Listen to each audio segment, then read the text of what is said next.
এই সরকারের প্রতি আহ্বান জানাতে চাই, আপনারা বিভিন্ন জেলা পর্যায়ে এসপি-ডিসিকে আরও শক্তভাবে অবস্থান নেওয়ার জন্য নির্দেশনা দিন, যাতে নিষিদ্ধ ঘোষিত ছাত্রলীগ কোনোভাবেই তারা তাদের কর্মসূচি বাস্তবায়ন করতে না পারে। আওয়ামী লীগের বিভিন্ন নেতাকর্মীরা যারা বিদেশ থেকে বিভিন্ন ফেসবুক পোস্ট করছে যে শেখ হাসিনা ফিরে আসবে, আপনারা এয়ারপোর্টের প্রস্তুতি নিন, আমরা তো সেটির জন্য অপেক্ষা রয়েছি। আমি বারবার বলেছি, আপনারা দেখা না দিলে কথা বলেন না।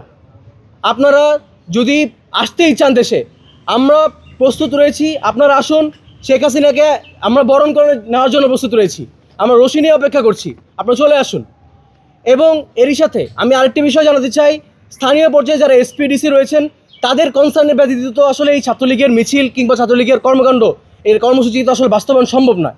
আমি আরেকটি বিষয় জানাতে চাই, যারা সংশ্লিষ্ট এলাকার এমপি রয়েছেন কিংবা এই সরকারের প্রতি আহ্বান জানাতে চাই, আপনারা বিভিন্ন জেলা পর্যায়ে এসপি-ডিসিকে আরও শক্তভাবে অবস্থান নেওয়ার জন্য তাদেরকে নির্দেশনা দিন, যাতে নিষিদ্ধ ঘোষিত ছাত্রলীগ কোনোভাবেই তারা তাদের কর্মসূচি বাস্তবায়ন করতে না পারে।